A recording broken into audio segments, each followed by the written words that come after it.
नमस्कार दोस्तों अगर आपको भारत और बांग्लादेश के बीच खेला गया पहला वनडे मुकाबला पसंद आया हो तो आप इस वीडियो को एक लाइक जरूर करें। दोस्तों इस वीडियो का लाइक टारगेट 400 लाइक्स का है, तो दोस्तों इस वीडियो को आप दिल से लाइक जरूर करें। दोस्तों भारत और बांग्लादेश के बीच खेली जा रही 3 मैचों की वनडे श्रृंखला के पहले और सबसे रोमांचक वनडे मुकाबले में फिर एक बार क्रिकेट इतिहास की 2 बड़ी टीमें एक दूसरे से भिड़ी। इस बार रोहित शर्मा की भारतीय टीम के सामने लिटन दास की बांग्लादेश की टीम खड़ी थी। इस रोंगटे खड़े कर देने वाले महामुकाबले में बांग्लादेश के कप्तान लिटन दास ने टॉस जीता और पहले गेंदबाजी का फैसला लिया और भारतीय टीम को पहले बल्लेबाजी के लिए आमंत्रित किया। उसके बाद रनों की बारिश करने के इरादे से भारतीय टीम के 2 दिग्गज ओपनर बल्लेबाज मैदान में उतरे। भारतीय कप्तान रोहित शर्मा और शिखर धवन के कंधों पर इस महामुकाबले में अपनी टीम को एक विस्फोटक ओपनिंग शुरुआत दिलाने की एक बड़ी जिम्मेदारी थी, लेकिन भारतीय टीम की इन उम्मीदों को बांग्लादेश के गेंदबाजों ने शुरुआती ओवरों में ही तोड़ दिया और पारी का छठा ओवर डालने आए मेहंदी हसन, जी हां, शिखर धवन को क्लीन बोल्ड कर दिया। शिखर धवन इस मुकाबले में 17 गेंदों में 7 रन बनाकर आउट हो गए। शिखर धवन के आउट हो जाने के बाद भारतीय टीम के सबसे बड़े बल्लेबाज और बेहतरीन फॉर्म में चल रहे विराट कोहली बल्लेबाज मैदान में आए और फिर विराट कोहली और कप्तान रोहित शर्मा ने मिलकर भारतीय पारी को संभालने की पूरी कोशिश करी, लेकिन भारतीय कप्तान रोहित शर्मा इस मुकाबले में बेहतरीन फॉर्म में दिखाई दे रहे थे। लेकिन फिर पारी के 11वें ओवर की दूसरी गेंद पर शाकिब अल हसन ने रोहित शर्मा को भी क्लीन बोल्ड कर दिया। रोहित शर्मा इस मुकाबले में 31 गेंदों में 27 रन बनाकर आउट हो गए। तो वहीं उसकी अगली ही गेंद पर शाकिब अल हसन ने विराट कोहली को भी लिटन दास के हाथों कैच आउट कराकर पूरा मुकाबला ही बदल दिया।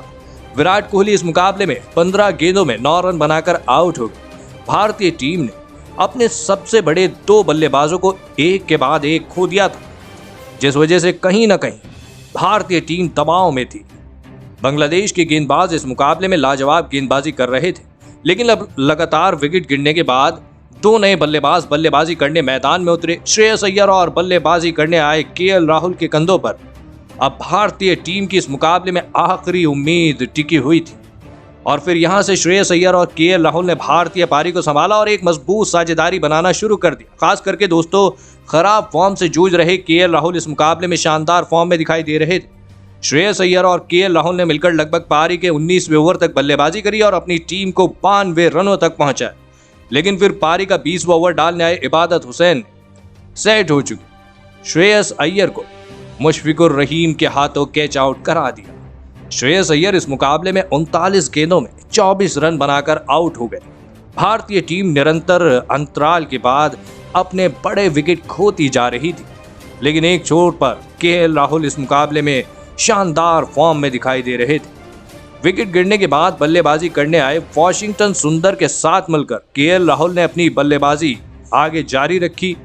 इसी बीच केएल राहुल ने अपना अर्धशतक भी पूरा कर लिया, लेकिन दूसरे छोर पर बल्लेबाजी कर रहे वॉशिंगटन सुंदर को शाकिब अल हसन ने इबादत हुसैन के हाथों कैच आउट करा दिया।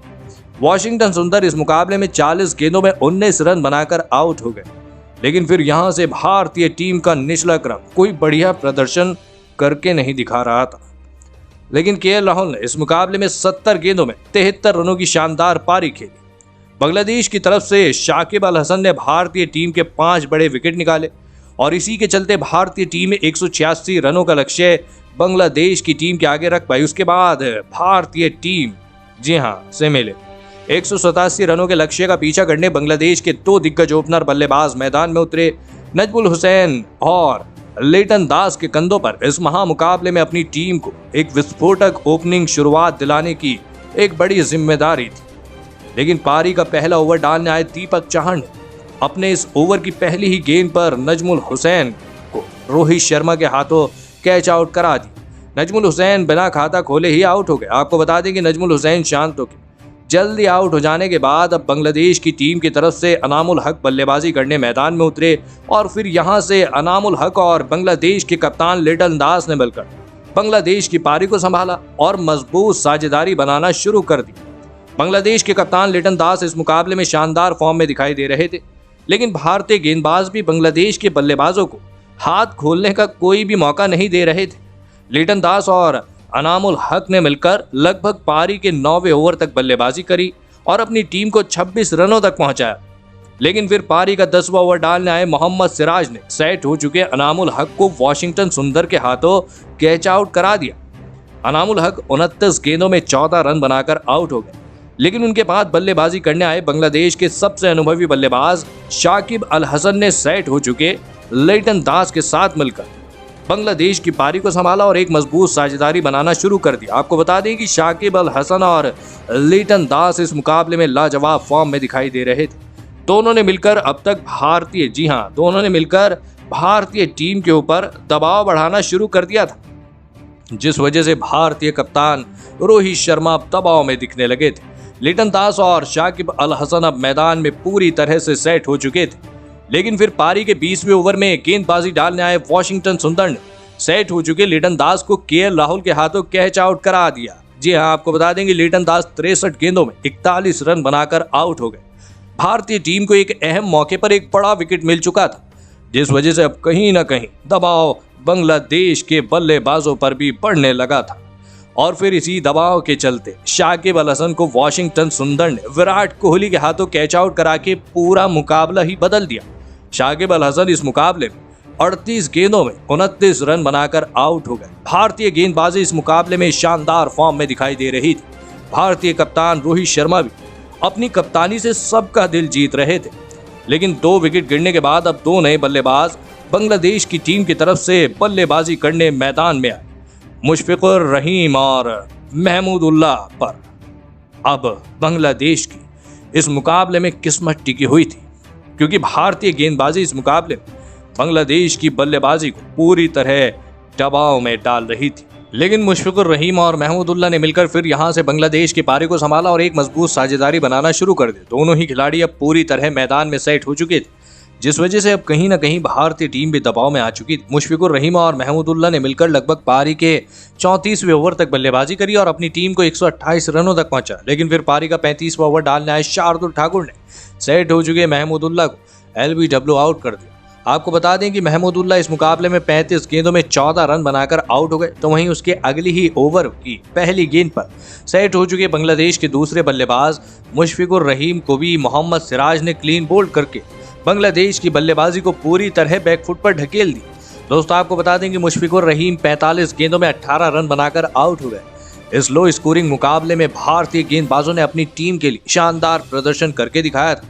कोई भी बांग्लादेश का बल्लेबाज अब भारतीय गेंदबाजी के सामने नहीं टिक पा रहा था। विकेट गिरने के बाद बांग्लादेश की बल्लेबाजी करने आए अफीफ हुसैन भारतीय गेंदबाजी के सामने नहीं टिक पाया और अंत में मोहम्मद सिराज और कुलदीप सेन की आग उगलती गेंदों के सामने बांग्लादेश की पूरी टीम ने घुटने टेक दिए। भारतीय टीम को कम रनों पर ऑल आउट करके इस मुकाबले को जीता हुआ समझने वाली बांग्लादेश की पूरी टीम अब भारतीय गेंदबाजी के सामने बेबस दिखने लगी थी।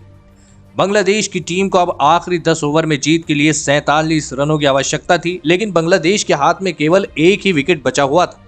लेकिन मेहदी हसन के रूप में बांग्लादेश की आखिरी उम्मीद अभी भी मैदान में मौजूद थी और मेहदी हसन इस मुकाबले में आक्रामक अंदाज से बल्लेबाजी कर रहे थे।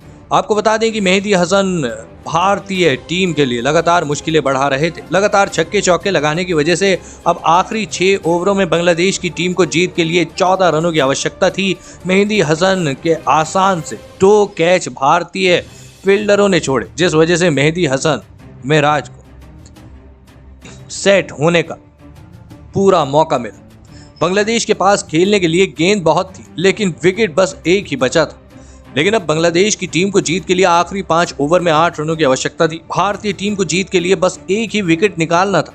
लेकिन मेहदी हसन महराज इस मुकाबले में शानदार बल्लेबाजी करके दिखा रहे थे और फिर अंत में मेहदी हसन इस शानदार बल्लेबाजी के चलते बांग्लादेश की टीम ने केवल 1 विकेट रहते हुए भारतीय टीम को इस पहले वनडे मुकाबले में मात दे दी। मेहदी हसन महराज और मुस्तफिजुर रहीम ने बांग्लादेश के लिए आखिरी विकेट के लिए 50 रनों की एक ऐतिहासिक साझेदारी बनाई, जो मुकाबला भारतीय टीम पूरी तरह जीत चुकी थी।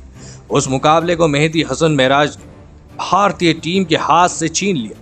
भारतीय टीम की इस मुकाबले में हार की सबसे बड़ी वजह रही भारतीय टीम की फील्डिंग। बांग्लादेश की टीम इस मुकाबले में हीरो रहे मेहदी हसन महराज का। एक आसान सा कैच केएल राहुल ने मुकाबले एक नाजुक मौके पर छोड़ दिया था और इसी के चलते भारतीय टीम इस मुकाबले में हार गई। लेकिन दोस्तों, आपको क्या लगता है भारतीय टीम की इस मुकाबले में हार की असली वजह क्या रही? आप अपनी राय नीचे कमेंट में देना बिल्कुल भी ना भूलें। धन्यवाद।